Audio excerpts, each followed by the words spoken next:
mag-unbox kami niya. Yung bago stationery set niya. So, let's go! Unbox!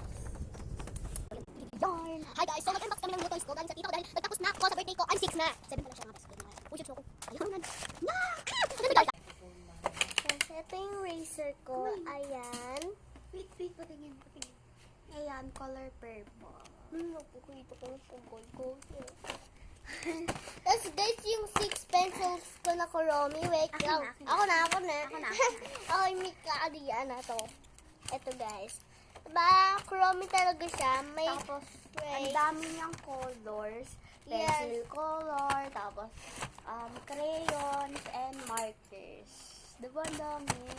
Ay, guys! marker yun, tapos crayons.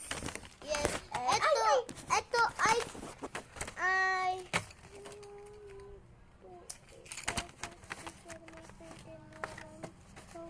soft colors to guys. Saka itong pencil Tapos, colors.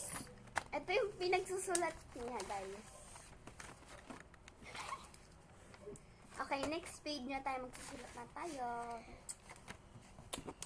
Gamitin namin ay ang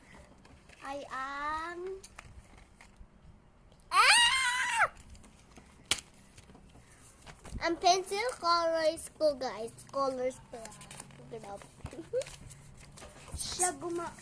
siya nag-ano na eh. Oh Di yeah ako, guys. Sabi niya daw, mag-color daw kami. I know.